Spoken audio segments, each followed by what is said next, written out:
Okay, if you can't tell, it's very messy. I am covered, and so is the kitchen.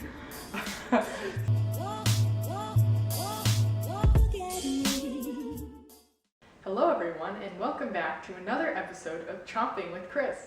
In this episode, I will be cooking a no-bake cheesecake from Kroger, and we will see how it turns out. So the prep is 15 minutes, and then we're going to put it in the refrigerator for at least an hour, and then it will be edible. So let's see how this no-bake cheesecake comes out. All right, so to begin, it comes with these two packages inside. This is the granola, I'm thinking, and this is the actual filling. The instructions are on the back. It'll take me 15 minutes. I have sugar here. I have my hot butter prepared over there on the stove that I have warmed and is very hot to touch. But here it is. Ta-da. Let me mix it again. So I have my butter here, and then I have put an aluminum foil on my pan here for easy removal. So let's just go ahead and get started. Here I have my nice butter that I've heated up on the stove. I'm going to combine it with 2 tablespoons of sugar and 5 tablespoons of melted butter. And it says to do it in the pan, but I'm going to do it out here first, and then I'll put it in the pan. So here we go. Don't want to put too much sugar. Here's 1, 2. Very nice. And I do not need sugar anymore because it's included in the filling. So, yeah. All right, and this, it tells you this is the filling mix, and so this is obviously the granola. So I will just open this with my hands. This is what it looks like. Just your classic granola. So I'm just going to pour it all in there. Whee!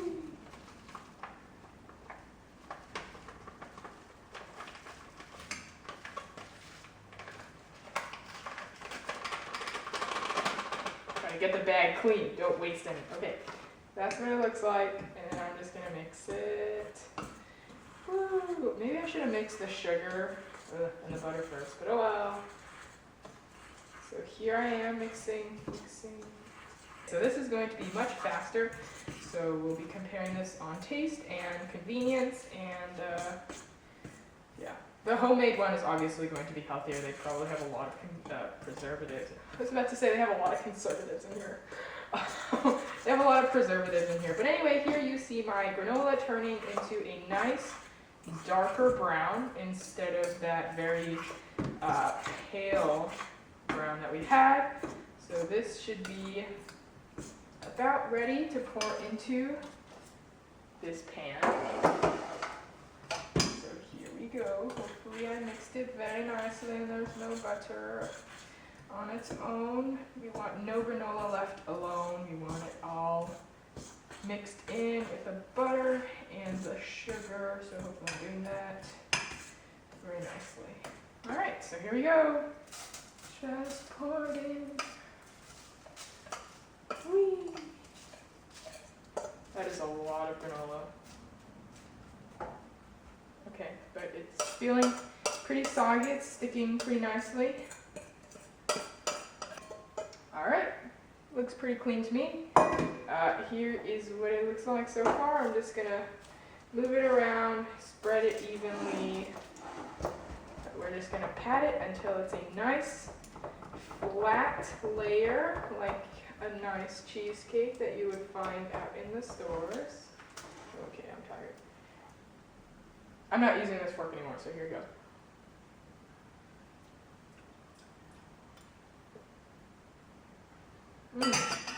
Flavor-wise, pretty good. Very delicious. Granola. And you don't have to use the aluminum foil. I always bake it with the aluminum foil, just because it's easier to take out, easier for cleanup. But you don't have to do that. You could oil your pan, and that would look good. Look at that. What do I say? I'm a professional chef. I'm a very nice baker, so it's a very nice crust in my opinion. Okay. So we're done with that.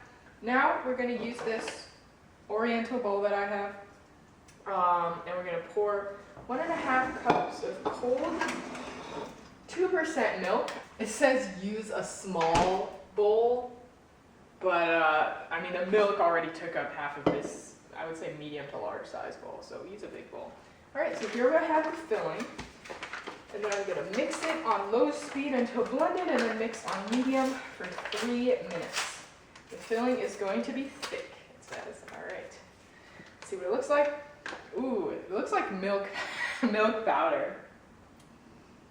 It looks and smells kind of like milk powder, but I feel like you can see the sugar in there. Anyway, so we just pour it in, mix on low speed until blended. And then it's going to be thick, so right now it's very thin. So that's what it looks like. Ooh, okay, here we go. My handy dandy Black & Decker on low. Here we go. Oh, yeah.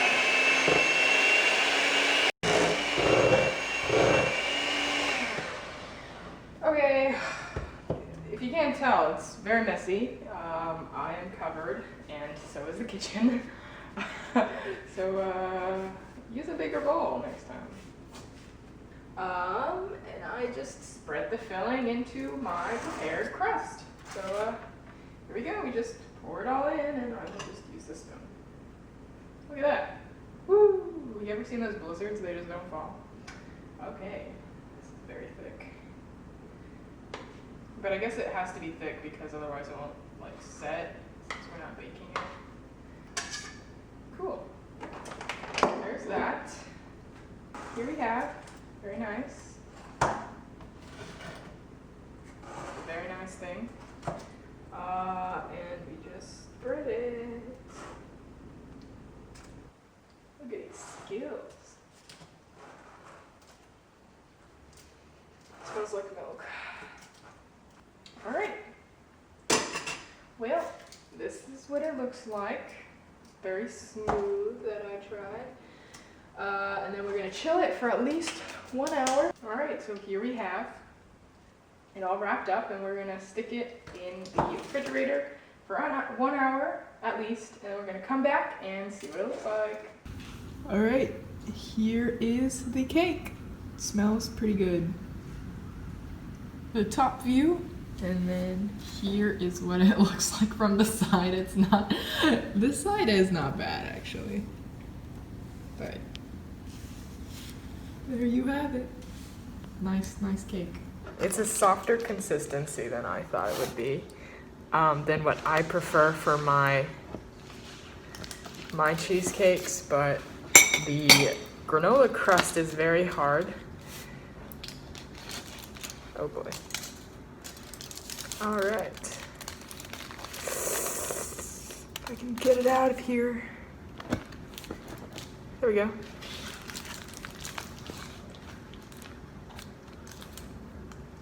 Ta-da! Here's the cake. And here's the inside view. It looks not bad actually. I mean, I tried to do my best to flatten it out, but it looks like a nice, what is this called? A cross section. So let's have a taste. So this cake it's the next day, so it's been in the fridge for like 8 plus 12 plus 6, like 20 hours, so longer than the 1 hour you need. This is what it looks like, and it's not actually like touching the crust, but let's just go ahead and try it.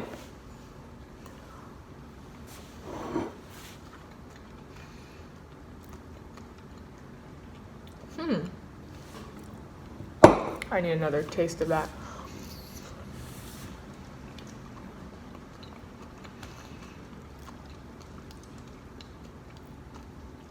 Wow. That's actually not bad. The top is not as hard as I like because I like really hard cheesecakes. But the flavor is pretty good actually.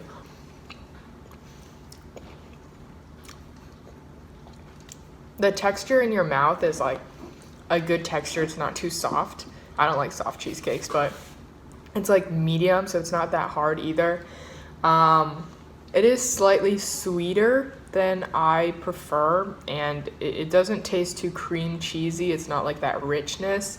And I would say that they give you too much granola, otherwise my pan wasn't big enough. I'm pretty sure that's like an 8 or 9 inch pan, but my pan, the point is that the crust is like really thick, so it's really sweet. But otherwise, like if I didn't know this was a no-bake cheesecake and somebody served it to me, I probably wouldn't be able to tell, other than the fact that it looks really crusty and it's ugly because I didn't smooth it. I would say this is not bad, and for the price and the speed, let me try this again.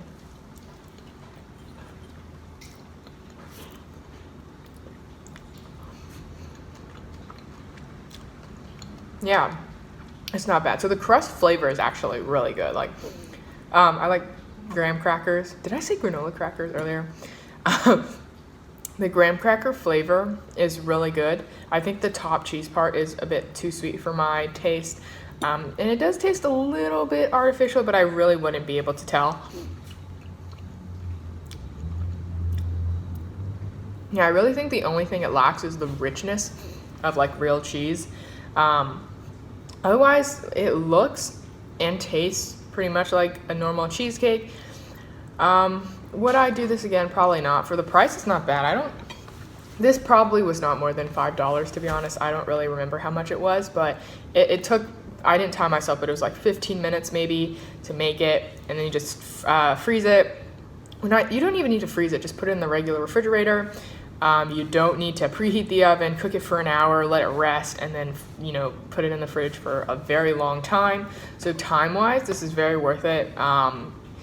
It's not going to be as pretty as like a cheesecake that you pour and you actually bake, but for the time that you save and the money-wise, I feel like if you make a cheesecake yourself, it costs pretty much the same, but overall, it's not bad. If you're going for convenience, go for it. If you're going for taste and you're like a cheesecake connoisseur like I am, I probably wouldn't do it again, but it's not bad. So I'd probably give it a 7 out of 10. So there you go. This is what the Kroger no-bake cheesecake comes out, and now I know what no-bake cheesecake tastes like. So actually, I had some more like the next day and a few days after, and I also shared some with some victims who have to try my cooking, and it actually tastes quite good several days after. So really, the longer that you leave it in the refrigerator, I think the better it gets, because it's like it solidifies more. And basically, I gave it to my friend Esther and several other people, not several other people, because I'm being good. I'm quarantining, but like a few other, like my mom. But you can't really tell it's cheesecake. Like if you can't really tell it's a no-bake cheesecake. Like if you just give it to them, they're like, wow, this is really good. I had one person tell me that it's even better than the store-bought ones, and if you don't tell them it's like from a mix and not like from scratch, they really can't tell. So leave it in the refrigerator for extra long, and here is a live review that I got from one of my victims, Esther. Esther, how was the cheesecake? It was both very cheesy and very cakey. That was I thought you were gonna go meh. I can do meh too. Esther, how was the cheesecake? Meh. Thanks for watching, and tune in next time for more. If you enjoyed any part of this video, you liked seeing me mix things, make a mess of things, please leave a like, maybe leave a comment, maybe subscribe if you'd like to, and yeah, thanks for watching. Bye.